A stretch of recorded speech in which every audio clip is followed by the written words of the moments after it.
Bonjour à tous, comme chaque lundi, c'est l'heure de votre rendez-vous sport. Dans quelques instants, nous serons avec Romain Heinrich, le pilote de bobsleigh alsacien. Nous reviendrons également sur le match de handball entre Strasbourg et Cherbourg. Mais avant cela, un mot de volley.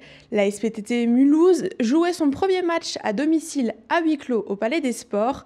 Les Rouges affrontaient Béziers, le leader de la Liga féminine avant le coup d'envoi du match. Et on commence avec ce service de la Mulhousienne Laetitia Moma Bassoko qui atterrit tout droit dans la tête de sa coéquipière. Mais plus de peur que de mal, ça n'a pas empêché les Rouges de remporter le premier set 25-2. Mais la SPTT Mulhouse concède les deux sets suivants 2-9 puis 2 points. Le duel entre les deux équipes est intense. L'équipe de François Salvani trouve les ressources pour s'imposer ensuite 25-22 dans le quatrième set. Les deux équipes doivent alors se départager au tie-break, mais là, Mulhouse s'effondre et perd cette manche décisive 4-15. En s'imposant 3-7-2, Béziers inflige la première défaite de la saison aux Orinoises. Actuellement troisième du championnat, la SPTT Mulhouse peut s'emparer des commandes de la Liga féminine si elle remporte son match en retard contre Mougins mercredi. Rendez-vous non pas au Palais des Sports, mais sur Alsace 20 à 20h pour suivre cette rencontre en direct. On va parler bobsleigh à présent avec le pilote alsacien Romain Heinrich. Bonjour. Bonjour. Vous revenez tout juste d'un week-end de compétition. Là, vous êtes déjà en déplacement sur le suivant. On va en parler dans quelques instants. Ce week-end, justement, vous faisiez votre seule apparition de la saison en Coupe d'Europe à Winterberg en Allemagne pour du bob à 2. Et vous décrochez une 7e place en terminant à 75 centièmes des vainqueurs allemands. Est-ce que c'est plutôt une satisfaction ? On sait que c'était pas vraiment un objectif sportif, cette Coupe d'Europe, mais surtout un moyen de se préparer aussi côté matériel, c'est ça ? Tout à fait, on a profité de cette semaine de compétition pour faire des tests matériels. Alors on avait deux compétitions, on a fait une fois 7e comme vous l'avez dit, une fois 5e dans une compétition qui était assez dense. Nous, ce qui était vraiment important sur ces compétitions, c'était de valider les choix matériels pour la deuxième partie de saison. Et à ce niveau-là, c'est une grosse satisfaction puisqu'on a sur les 4 manches de compétition signé 3 fois la meilleure vitesse de pointe. Donc ça veut dire que le matériel est bien réglé. Maintenant, il va falloir aller, pour pouvoir être un peu plus performant, aller chercher des chronos de poussée un petit peu plus intéressants. Alors vous avez récemment disputé 4 étapes de Coupe du Monde en Lettonie, en terminant entre la 9e et la 12e place. Et c'est lors de la 3e étape que Dorian Otterville, votre pousseur, le pousseur avec lequel vous avez l'habitude d'évoluer, s'est blessé au mollet. Alors quand on se retrouve comme ça à devoir changer de partenaire pour de grandes compétitions, est-ce que vous sentez l'impact sur les résultats ? Alors c'est sûr que ça a une incidence. Déjà, moi j'étais très triste pour Dorian qui se blesse parce qu'il avait fait une super préparation estivale et il avait vraiment à cœur de montrer ses progrès pendant l'hiver. Il est blessé, il va être indisponible certainement jusqu'à mi-janvier suite à une déchirure au mollet.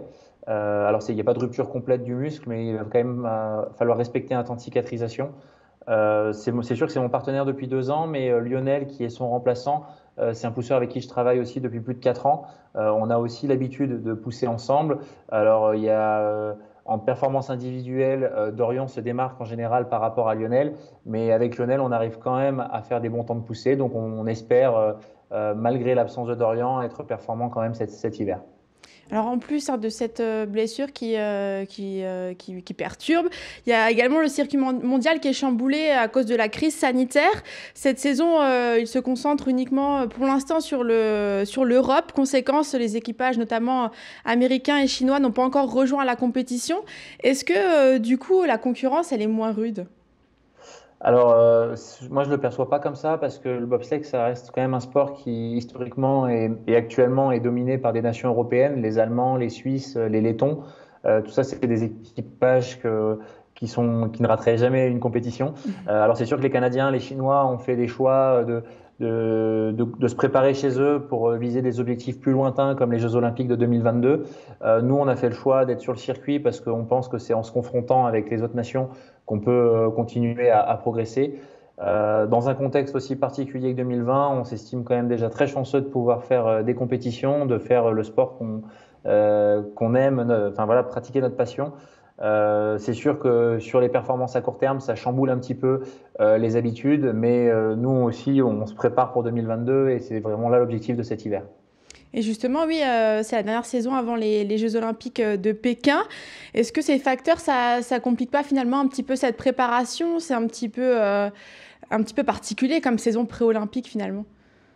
Alors c'est une saison très particulière. Moi, ce qui commence un petit peu à m'inquiéter, c'est qu'on était prévu cet hiver, pour cet hiver, il était prévu qu'on aille en Chine essayer la piste des futurs Jeux Olympiques qui a été construite vraiment pour l'événement.